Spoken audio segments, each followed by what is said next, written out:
Dre Greenlaw left practice earlier for a muscle tightness in his quad, not the same injury, according to Sean Payton. But he is back at practice today, not practicing, but he's doing some stretches, jogging around out there with the team. Looks good, not with the limp, not with the brace. So it looks like what Sean Payton said. And the report is that he will be back at practice in a couple of days. Who is running back for on this team? That's what sees the battle to be. What is the projected running back roster and how are the running backs looking? And also, we're going to give training camp updates today as well of what's going on so far. Good morning, good afternoon, good evening. Thank you all for coming to another episode of Orange and Blue Blitz.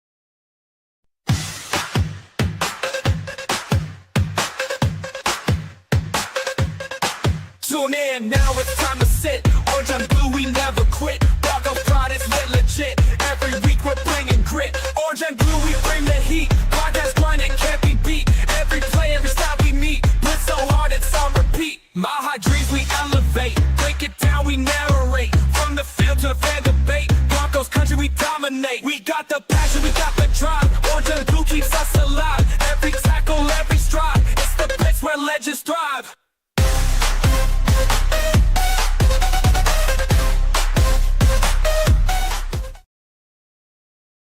Good morning, good evening, good afternoon, wherever you are. Thanks for tuning in to another episode of Orange and Blue Blitz, brought to you by the Orange and Blue Network in partnership with MHRT. I am your host, Isaiah Henderson, also known as the Bronco Gentleman. How you guys doing today? Another day of training camp. We've got some Dre Greenlaw injury updates.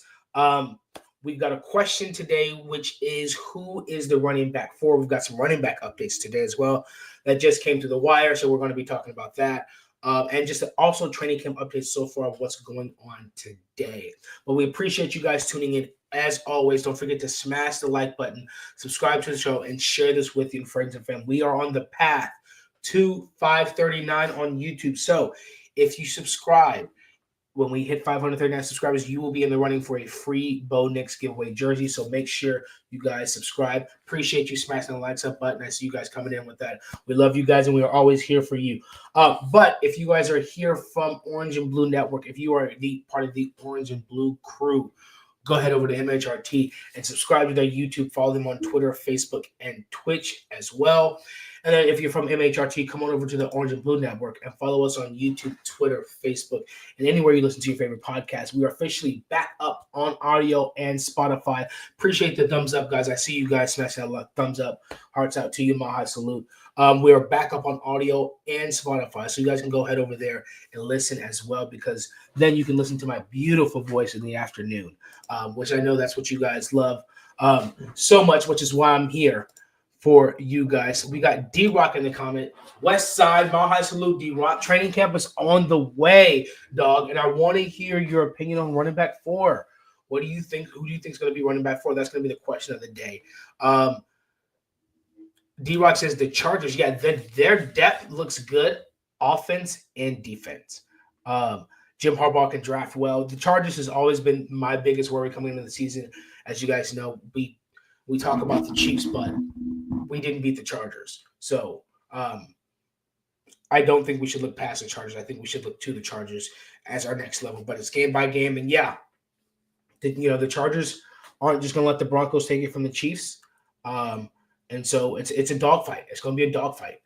That's, it's F the Raiders always. But that's the real rivalry right there, is the Broncos and Chargers. Those games mean a lot more now than any other game, I believe. Believe in Knicks. Hi, shout out, my salute. Tiana Acosta in the chat as always. Love the Broncos. We love you. Dak, my man, 50 grand. What's up? What's up, Dak? Love your show, brother. D-Rock says, what's up, Dak? Dak has come in with his opinion on who he thinks running back 4 is going to be. And I see the way he's leaning and I see his thought process. We're not going to put it up on screen, but we will talk about that. Believe in Nick says rough day for Mims. Rough day for the offense altogether. But before we get into that, I first want to give a shout out to the sponsor of today's show, Dubby.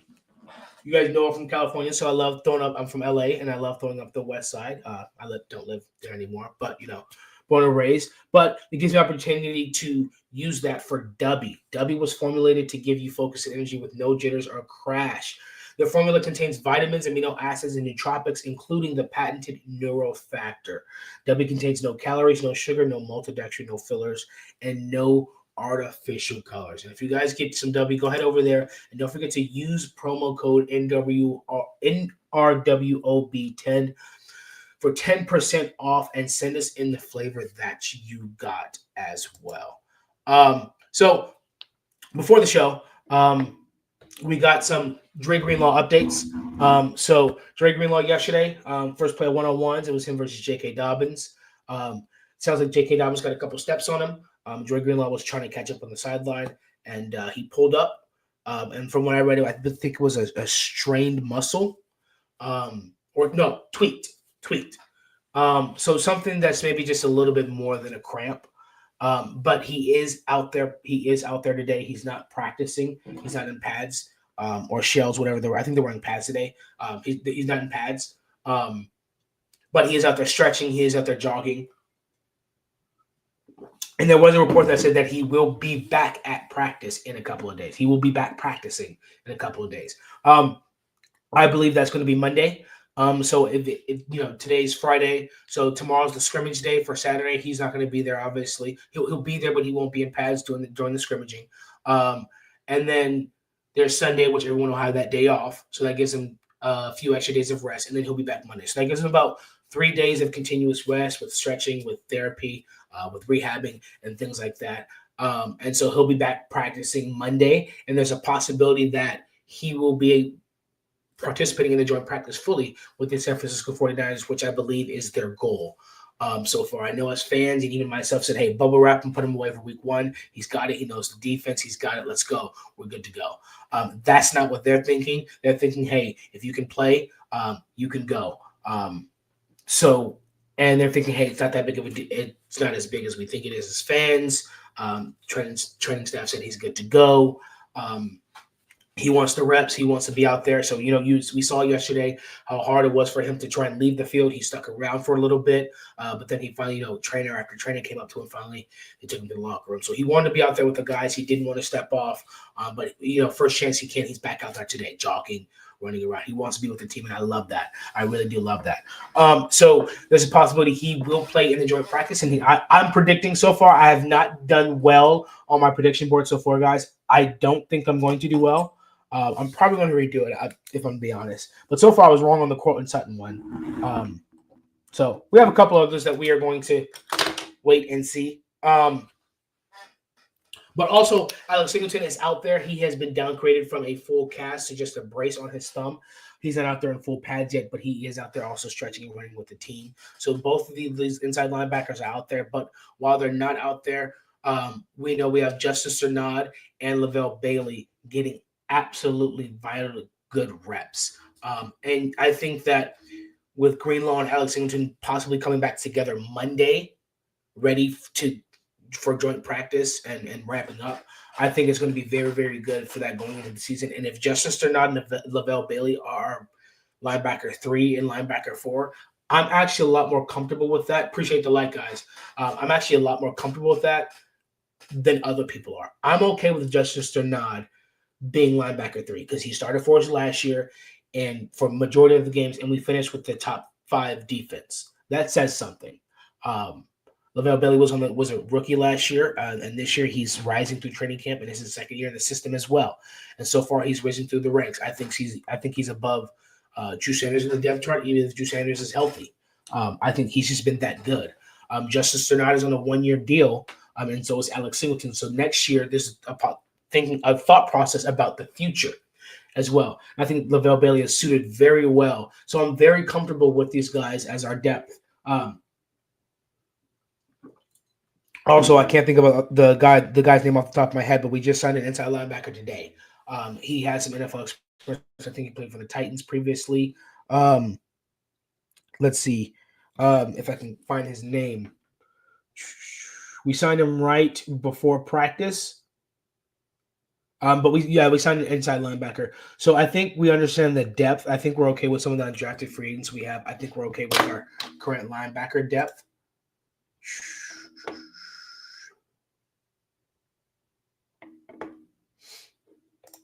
Johnny in the comments says, all right, it's time to get some updates from my blacker half. That's me. Personally, I was super bored watching the Hall of Fame game last night. Good to have football back. Yeah, I watched like toward the end of it. Wasn't much. I mean, you're glad football is back, but you're like, man. I also forget that football can be very boring sometimes, especially when it's not your team. Bolivar Nick says WW. Absolutely. So before we get to the question, I want to talk about the training camp update so far. And it's not been good for the offense. So the inside linebacker we signed was Garrett Wallow.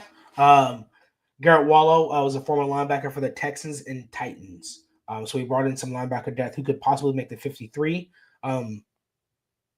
Or he just may be a training camp body. He may just be a training camp body. With Q Robinson possibly coming back, especially for that special teams. Appreciate the like, guys. So far in training camp, first team offense did not do well. The first play of 11-11, Marvin Mims got crunched by Jonathan Franklin Myers on an end around. Marvin Mims was upset, took his helmet off, and just chucked it at the turf.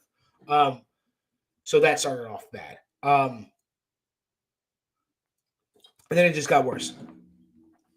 In the first team period, there have been 3 straight false starts.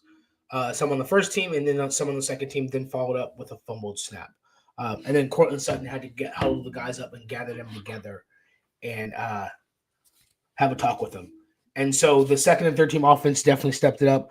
Troy Franklin caught a big catch across the middle from Sam Ellinger. It was a dig route. Blake Watson popped again on the run up the middle. So Sean Payton shouted out Blake Watson yesterday for a couple of runs, and this time he also he's had a couple good runs today as well. Marvin Mims with the drop in 7-on-7. He's having a tough day so far. Marvin Mims, very love for the game, very tough guy, very emotional. Appreciate the likes as well. I see that as a player. I mean, he's very passionate. He's definitely very passionate. I just hope that, things like this where he doesn't spiral, where, first play of the game, he gets upset, takes off his helmet and smashes it. And then he has a drop in 7-on-7 where, I don't want that to spiral. You can be passionate, but don't be passionate to a fault, to the point where now it spirals. So hopefully he can have a bounce back. He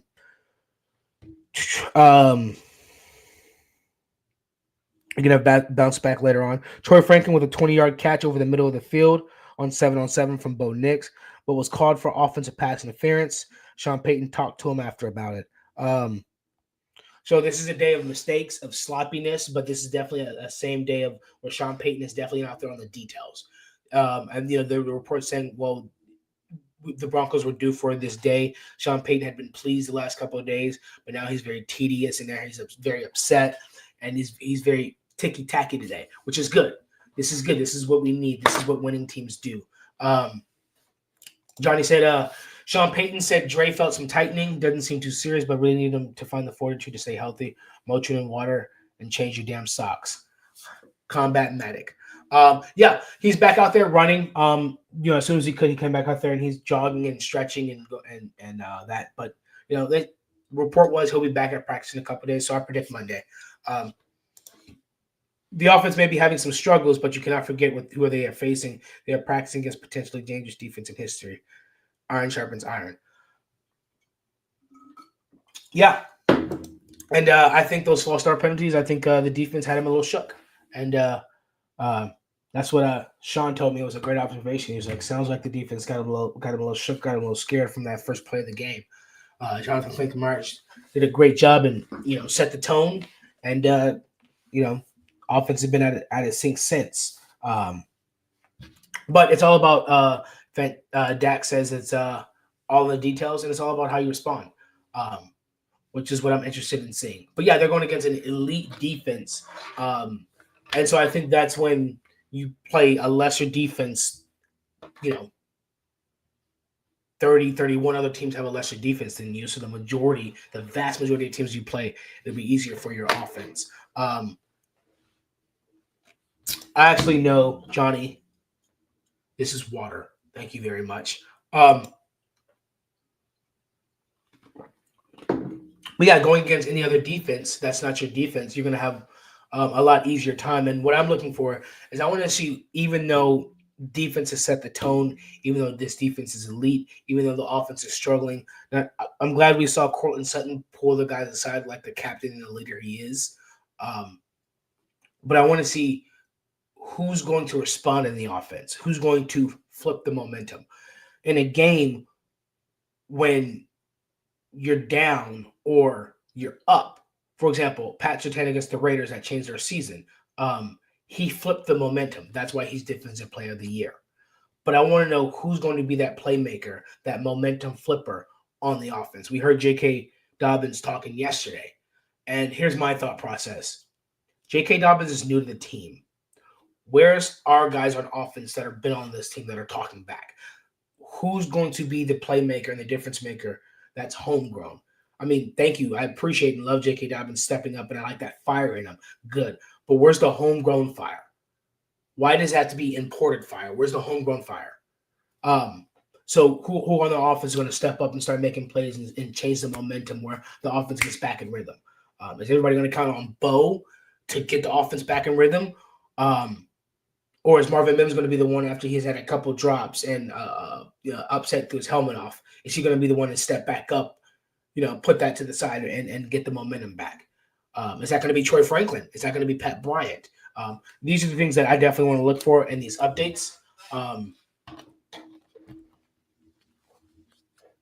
Johnny said, water, yeah, same thing all the bootleggers showed the Popo during Prohibition. B-Rock says, it has to be Sutton.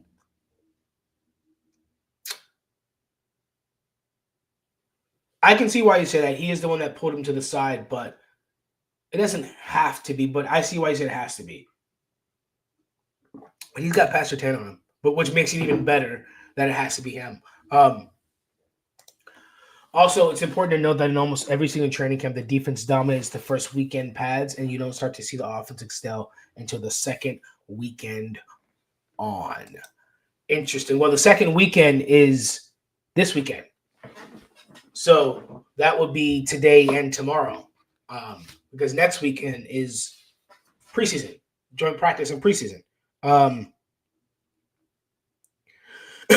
Michael Bandy absolutely slicing up the second and third string defense today, multiple 20-plus yard catches. So it seems like the second and third team are really really stepping up for the offense. When first team offense was out of sync. But I know they're getting coached up. I know they're getting the airful. I know they're coaching each other up and telling each other, looking to encourage each other. Let's see what any more updates we got. On third and short, this was earlier, I think on 7-on-7s. On third and short, Pat Bryant beat Pat Surtain on a short curl for the first down on a pass from Bo Nix. Oh, here's an update. Bo Nix's first interception. Talanoa Hufanga picked off Bo Nix in the middle of the field and took it to the house. It was Nix's first interception of the camp. Bo Nix throws his first interception. Do you know who was in OTAs and mandatory minicamp who picked off Bo Nix before? It was Talanoa Hufanga. So Talanoa Hufanga is starting to learn this offense very well, and he's starting to fit in very, very well. This is good. I'm not worried about Bo Nix at all because that's his first interception, and he's really brought down the interceptions. But I'm really happy to hear Talanoa Hufanga is healthy and he's blending in well, and he's transitioning into this defense well.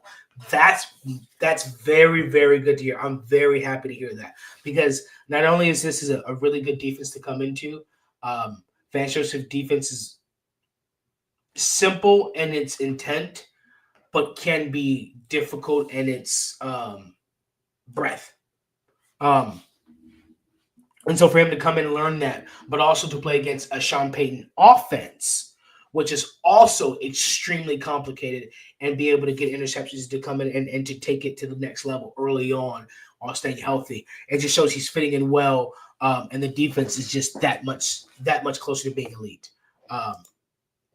Troy Franklin, wide receiver 2, refined route tree, and makes it to where you can take the top off the defense with now 2 wide receivers in Mims and Franklin. Yeah. With his route tree developing like the way it is, it just makes him that more dangerous. Makes it when he goes now, his deep routes will be more calculated and strategic, because now you have to account for everything else, and he eats up your cushion so quickly. One, because of his speed. 2, because of his length. They say Troy Franklin's the fastest one on the team. He's faster than Marvin Mims. He's also 6'3", and he can eat up your cushion because of the length of his legs. So you have to turn your hips quicker than you want to as a cornerback. And that's where the routes come into. So the idea of a cornerback when going up against man coverage and a defensive back or in his zone coverage is to get the defender to turn their hips. So you can. So if Troy Franklin's running at a defender and he turns his hips outside to the boundary, and Troy Franklin's running an in route, well, now he just created 1 to 2 yards of separation, because now the defensive back has to turn around, which takes time, and then trying to catch up. And by that time, the time with Bo Nix, that's a catch. That's a 15-yard catch.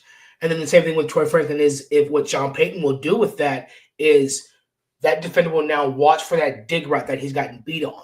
So what the route would now be a hitch and go.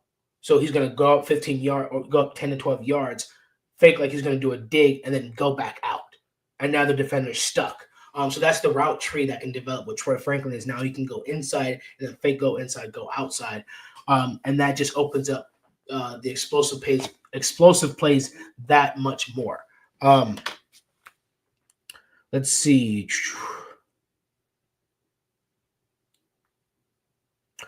Luka Evans reported Talanoa made an insane play, leapt to snag, short pass by Bo Nix and picked it off. Just unreal athleticism. One of the defensive plays of the camp. Malcolm Roach was right. He meant to say DJ Jones. DJ Jones was right. We clearly hadn't seen anything yet. And what he was referring to was in the DJ Jones press conference yesterday. They asked about what Dre Greenlaw and Talanoa and how much the defense is shine out there. And DJ Jones said, you haven't seen anything yet. And so he just made a leaping pick and took it to the house. And they're saying the player of the camp is coming from free agent. So the defense, regardless of the false starts of the first team offense, don't care. They're just elite. They're just aggressive. They're just nasty. They're just all over the place. And I'm excited. And I love it. And iron sharpens iron. Because when we go against, here's what I think is going to happen. I think when we go against the San Francisco 49ers, I think the offense is going to be tired of getting beat up by the defense. And they're going to want to take out their frustration on another team. So San Francisco 49ers defense is not as good as our defense. It's not. It's just not. Their defense is possibly top 15, top 10, depending on the pass rush, definitely depending on the secondary. Number 2, our defense is going to want to beat up on someone new. And I mean really beat up on someone new. And here's the thing. The core of our defense are former 49ers. And so they're going to want to tear their heads off. They're going to get, because they can't go 100% at our offense and they're still dominating. So now they want to go 90% to someone that's not theirs. That's going to be a rough 90%. And I think they really, really, really, really, really want to show off. But I think going against this defense, I think this offense, when we play the 49ers, is going to be surprisingly dominant against, Nick Bosa? Against Nick Bosa, Fred Warner. I can't remember who else I have on our defense now. Charvarius Ward isn't there anymore. So Funga's out there, Greenlaw's out there. I don't know who they have on their defense. But I think that we're going to have some fun. And that's because we're going against this tough defense. Like Johnny said, iron sharpens iron. This is what happens in practice. And this is the 9th practice. This is Bo Nix's first interception. Thanks for the like, guys. Jared Stidham, Zach Stevens tweeted, Jared Stidham with the offensive play of the day so far. He took off for about a 30-yard run. So it was probably man coverage. Bench should probably called man coverage. They all went out and man turned their backs against the quarterback. The lane probably opened up for the through the offensive line. Jared Stidham never runs, so they're not accounting for the quarterback. Jared Stidham sees it, takes off running because he probably learned that from Bo Nix, and he added that to his game, which is good. By the time they turned around, he probably had 20 yards. He was already 20 yards downfield. That's what I'm guessing what it was. If I just had to guess of Jared Stidham 30 yards, I don't think it was an option play. I don't think it was an option play, and that's why he got 30 yards. If that's what I had to guess the play was. So it seems that our offense has a lot.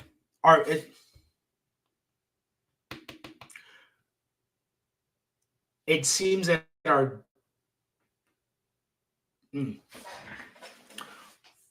offensive depth is better than our defensive depth, and I'm hesitant to say that, and that's what I was thinking, because our defensive depth right now are playing with the ones.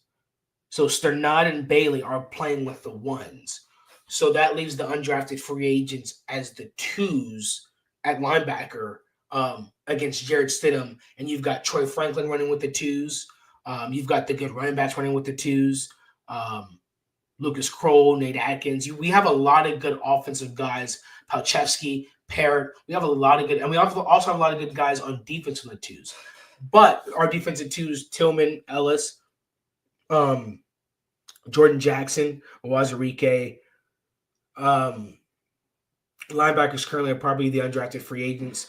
And the secondary is probably PJ Locke, Devon Key, Chris Abrams-Drain, Demari Mathis. So I think our offensive twos are a lot better than our defensive twos. And the reason why I think it's with the secondary and the linebacker, especially with the linebacker, because that linebacker is the captain of the defense. That's the quarterback of the defense. So that makes a big difference. When you have your undrafted free agents running with the twos as the defensive captains, when your backup linebackers are running with the ones. So that's why I think, and also I think that's why yesterday the offense began to have a lot of success after Greenlaw left. Not saying that, not trying to take away Bo Nix's good day and the offense is a good day, but that does matter when your top linebacker isn't there. That opens up you attack the middle a lot more. You do that against any defense we play against. If the starting linebacker, if let's say we played the 49ers in the regular season and for whatever reason Fred Warner couldn't play the rest of the game, Sean Payton would attack them that middle of the field. Same thing happened when Greenlaw went down. Offense began to attack that more and have more mismatches, and the offense did better. So that's what I think is happening with the twos and threes, where the offense, and I think that's good that our offensive depth is really, really good. And I think our defensive depth is decent, but we're gonna we'll see more of that coming up in the preseason and in the joint practice. Let's see. Shai says, what is going on with Group Dre Greenlaw? Okay, so Dre Greenlaw's fine. Like Sean Payton said, he's fine. He'll be back at practice in a couple of days. I think it's going to be Monday. He was out there stretching and jogging around. So he's fine. Yeah, like I said, they said he'll be back in a couple of days, which I'm pretty sure is Monday. He'll be ready for the joint practice against the 49ers. He wouldn't want to miss that. I'm hearing good things about the defensive line edge on potential sacks. Yeah. I think they're better than they were last year. I think it's just the continuity. They were, I thought that they were on number one in the NFL in sacks because we sent 5 more than anyone, but we were also high in pressure rate when we sent 4, one of the best in the league as well. So, and I think another year coming back together again in the same system as well, adding pieces. Yeah. And I think Yeah. This defensive line it's underrated. It's very underrated. People want to talk about Houston's D-line more or the Steelers' D-line more. But definitely underrated. Do you think Q Robertson makes it? Yeah, he's definitely a core 4 special team guy. He's just injured. I hope it's not long. He's a special teams guy, definitely the potential. Potential sacks in practice. Yeah. You're talking about today, or are you talking about so far in training camp? I've heard a lot of potential sacks in practice with the second and third defense. So yeah, I will agree with that. I've heard a lot of potential sacks in the second and third defense. So, and there's a couple plays that have been made that were potential sacks. So there's that as well. So yes, I do see where you're coming from. Let's see. Any more updates before we close and get out of here?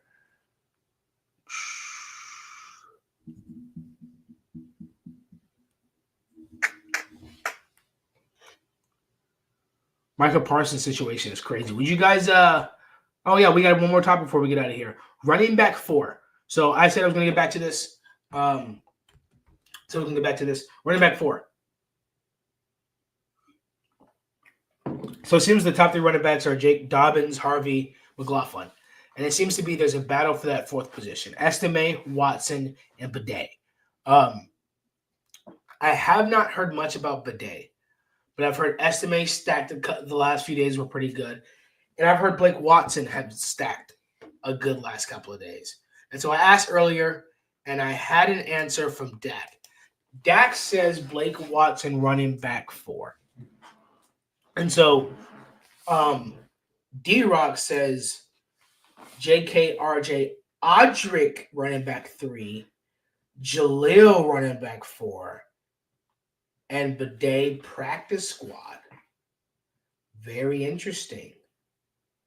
So Watson gets cut according to D-Rock, but Watson is running back 4 according to Dak. All right, Dak. So if Watson's running back 4, who's practice squad and who gets cut? Who's practice squad and who gets cut? So if I had to guess,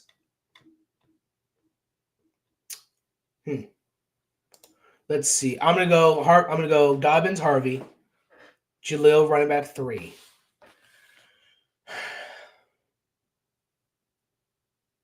The difference is, who do you think you can sneak across the practice squad and who can you not? I think you can sneak Watson and Bidet across the practice squad. I don't think you can sneak Estime across the practice squad. Now, a lot of this is definitely going to be dependent on what happens during the preseason, who performs well. But that's what Sean Payton said. By the time we play the Saints, week 3 of the preseason, we'll know, because I think we'll know, okay, this person isn't producing, they'll get cut. This person is producing and they're not going to be able to stay on the practice squad, they'll get plucked. And so we'll know. But if I'm going to predict ahead based on potential output, I'd have to go Audric Estime running back 4. So I'd go Dobbins, Harvey, Jaleel, Estime.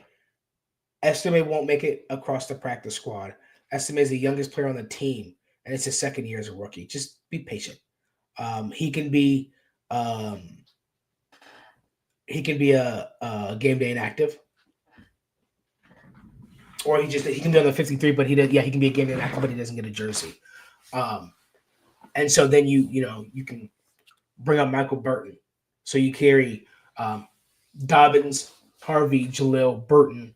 Estime is a game day inactive. And so I think that's the way it's going to go. And I think if I have to go for practice squad, I'm going to say, and here's something else. I'm going to say, I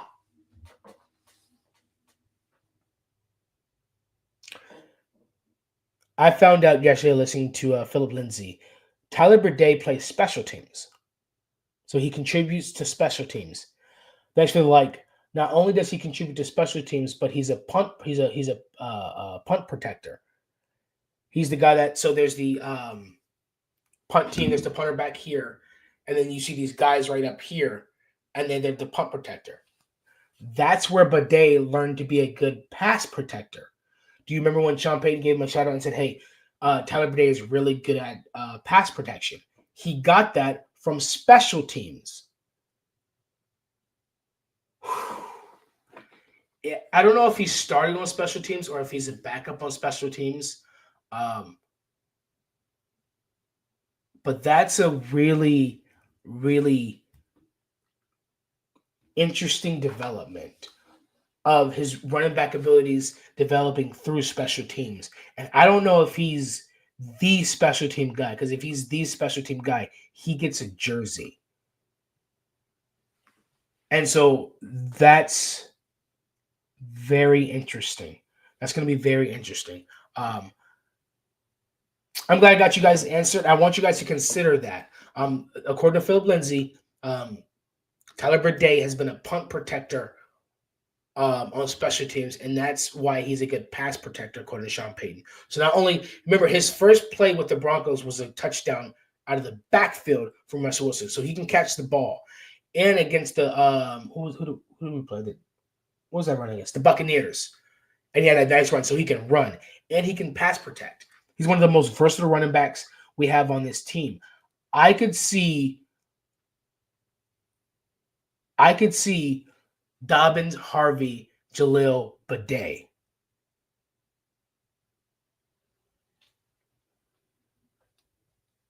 Man, and then what happens to Estime?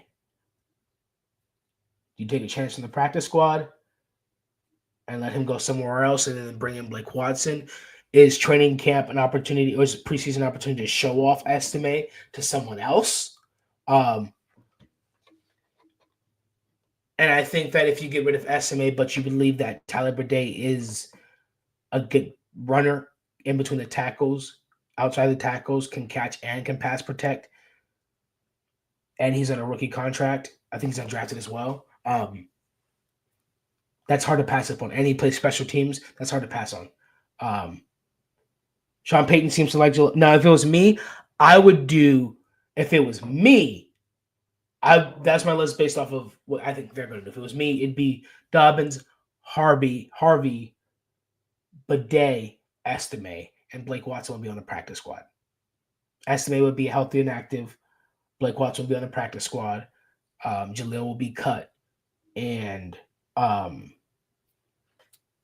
Estime will be healthy and active. And so the three running backs that would dress would be Dobbins, Harvey, and Bidet. That's what I would do. But I don't think they're going to do that.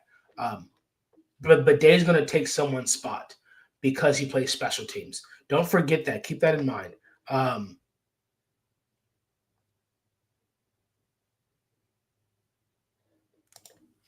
Dax's practice squad, Bidet. My only thing about Bidet being on the practice squad is he's going to sign somewhere else. Because he can sign somewhere else. He doesn't have to stay there.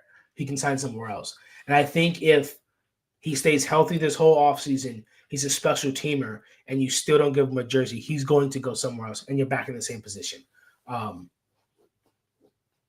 So the fact that he's a special teamer changes the game for me a little bit. JK, RJ, McLaughlin, Watson, Estime, cut. I'd rather cut Jalil and replace him with Bidet. And have Watson. And have Watson as practice squad because of your next comment. Estime does offer insurance for JK. Depends what and that was my thought process, was JK to Estime, Harvey to Bidet. And you said Blake Watson can offer more in the pass game and run game than Estime. Yes. But you know who offers all three? Bidet. He offers all three. And so if you want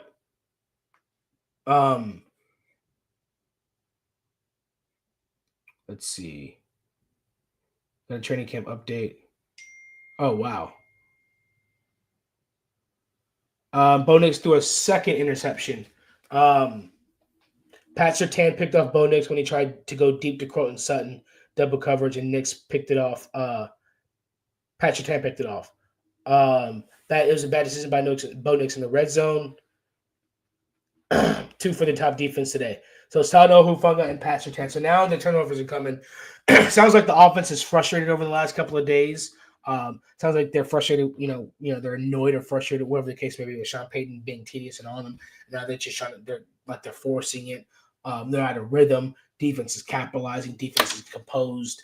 So that's just a training camp update. Now he's thrown 2 interceptions. That's okay. I'm not worried about that. I'm happy for the defense. But Dobbins to Estime insurance. I like that power back to power back. Third down, goal line. Estime can improve with his hands. And I think pass blocking, he's huge. And then Harvey's insurance could be Jaleel or Watson. I think we agree that Jaleel's not good insurance. He's a good running back 3 for that purpose, but for Sean Payton, but he's not good. So that means Watson or Bidet. My thing is Watson is good in the run game and the pass game, but we don't know about pass pro. Bidet is good in run game, pass pro, and special teams. So he offers more. So that's why I would go with Bidet. So I would go with Dobbins, Harvey, Estime. Dobbins, Harvey, Bidet, Estime. That would be the 4. Estime is a game day inactive, and Burton a fullback takes a spot. That's what I would go with. But I'm not the GM. I'm not the head coach. George Payton and Sean Payton are.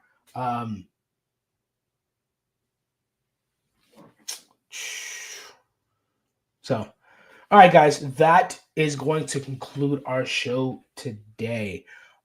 Make sure you guys tune in tonight, or you let your Spanish-speaking friends know, or if you want to learn Spanish yourself, tonight at 6 p.m., we have Vivos Los Broncos. So make sure you guys hit the notification bell so you don't miss that. And like I said, remember, guys, preseason's coming up. So the Get Buck Game Day show is coming up, hosted by myself and Mile High Viking Johnny. So you will see us back on the screen together again. And then the Bucky Phillips post-game show, hosted by Jay the Denver Dream Weaver and the Mile High Viking Johnny as well. So you guys aren't going to want to miss that. So make sure you guys are tuned in and hit the notification bell for that. Thank you guys for coming in, for liking this video, subscribing to this channel, and sharing with your friends and family. Yes, Dak, we always talk ball. This is why you guys got to tune in to Broncos Bros, because we just talk ball. Just ball. We love you guys. Mile High salute, and I will see you guys next